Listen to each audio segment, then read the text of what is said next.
All right, guys, back with getting towards the end here. The second last section of the folio, which is an evaluation with respect to the project's impact on the individual, society, and the environment. So we're trying to look at the life cycle of the project and the product, and its end use and so on. We'll talk a little bit more about that in a minute. But what's its impact on these different areas throughout its entire life? So in this one, as usual, I've said have a bit of an opening statement. So we're kind of explaining potentially to the marker or just so for your teacher, if they're checking your work, do you understand what it is that you're doing?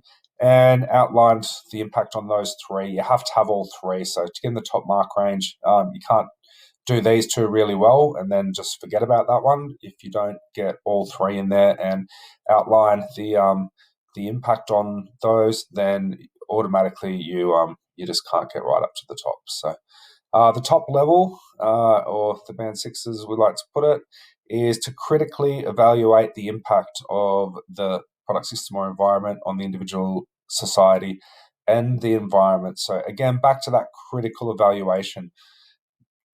It's something that you can do a bit more research into if you want to, but I guess the easiest way maybe is to be critical of yourself, like what could have been done better. Is your product actually going to benefit these different areas of its life cycle, and just make some sort of analysis about that or an evaluation of maybe what could have been done better, what could happen if you had done this, how it could potentially work out. So you're really looking in depth at it to try and make sure you're hitting the critical analysis. Here, probably just a simple way to do it with a scaffold. There's a million different ways to do this one as well, but at least you've got your three levels in there: the individual, society, and environment. What are the positive and negative impacts on this, and what are the improvements that could be made? So that's kind of already helping you a little bit to force some critical analysis out of that section. So hopefully that helps. I am going to go over this in this particular one, just not leave it for you to have a read of yourself. This, again, is potentially what the individual could be, potentially what society, potentially what environment could mean. So these aren't the only things. It's just to help you out a little bit because it can be something that's a little bit hard for a student to think about. So I guess the individual is the end user, maybe the designer, the factory worker that manufactures it, and the disposer and recycler of it. So the end user is the customer. The designer is obviously you in this case. Someone's got to manufacture it. So the manufacturing system, I just put the factory worker to get you thinking about that. And the person who finally gets rid of it and does whatever it is that is going to happen to it at the end of its life cycle. So have a good look at those dot points. Society is going to be maybe people or communities that are impacted by your design. Again, it could be manufacturers, it could be groups, it could be countries, it could be certain areas. There's a lot you can throw into society, but I mean, is it really going to be, is your product beneficial for a segment of society?